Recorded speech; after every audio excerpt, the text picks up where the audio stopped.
ট্রাম্পের একটা অদ্ভুতই আছে, সে কিন্তু একটা জিনিস ডিক্লেয়ার করে দিয়ে আবার থেমে যায়, আবার সে ফেরত আসে। মানে আমরা তো খুব একটা কনসিস্টেন্সি ওর ফরেন পলিসিতে আমরা পাই না। মার্কিন যুক্তরাষ্ট্রের এই নির্বাচনে এই গাজা ইস্যু অনেক বেশি প্রভাব ফেলেছে, যেটা বাইডেন প্রশাসন হেরে গেছে বা আমরা ডেমোক্র্যাটদের কথা বলি, কিন্তু সেটাই যদি হবে তাহলে এখন ট্রাম্পের যে আবার এক ধরনের ঘোষণা যে গাজাকে সে ভূমধ্যসাগরীয় সৈকত বানাবে, সেটা যেটা তার জামাতা জ্যারেড কুশনার আগে এক ধরনের ইচ্ছা পোষণ করেছিলেন যে দখল করে নিয়ে ওটাকে একটা অবকাশ কেন্দ্র এরকম পরিণত করবেন, ফিলিস্তিনিদের বের করে দিবেন, এই ব্যাপারগুলো কি তাহলে সেই সমর্থন আবার যোগাবে? না, আমার মনে হয় না সেই সমর্থন।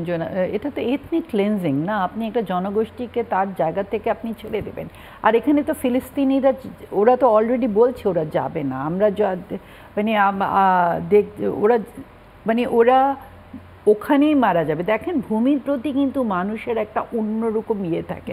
হোমল্যান্ড বলে একটা কনসেপ্ট আছে যে মানুষ মাটি কামড়ে পড়ে থাকে এবং তারা এখান থেকে, এবং এই যে আপনি একটা জনগোষ্ঠীকে ওখান থেকে উঠিয়ে নিয়ে আপনি সৌদি আরবে বসাবেন, আপনি ইজিপ্টে বসাবেন, এটা তো তার ইচ্ছার উপরে সে চলতে পারে না। মানে একটা অদ্ভুত কতগুলো ব্যাপার, মানে মানে দিতে গিয়েও আমি না স্পিচলেস হয়ে যাচ্ছি যে এগুলোকে কিভাবে মানে কেউ ব্যাখ্যা করতে পারে।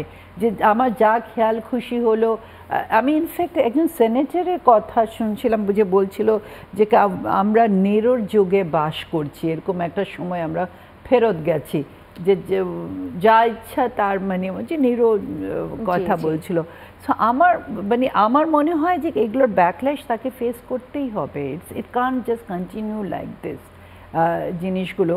আর এখানে আবার একটা মিডিয়ার বিরাট ভূমিকা আছে। দেখেন, গাজার ব্যাপারে এত সমর্থন, বিকজ মিডিয়া যেভাবে গাজার ইস্যুটাকে সামনে নিয়ে এসেছিল, ইভেন মেন স্ট্রিম মিডিয়াগুলোও নিয়ে এসেছিল, সেখানে আমরা দেখেছি ইভেন আমেরিকার যে আইভি লিগ ইনস্টিটিউশনসগুলো আছে, ছাত্ররা তারা পর্যন্ত একদম ভিয়েতনামের মতো মানে সময় যেরকম প্রতিবাদ হয়েছিল সেরকমই একটা সিচুয়েশন হয়েছিল।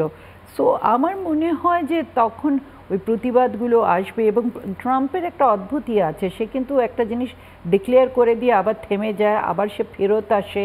মানে আমরা তো খুব একটা কনসিস্টেন্সি ওর ফরেন পলিসিতে আমরা পাই না। যেটা আমরা পাই সেটা হলো যে আমাদেরকে বসে দেখতে হয় যে কী করছে, কী করবে। এবং সে কারণেই বোধহয় বলা হয় যে স্পটলাইট সবসময় সে ধরে রাখতে পছন্দ করে।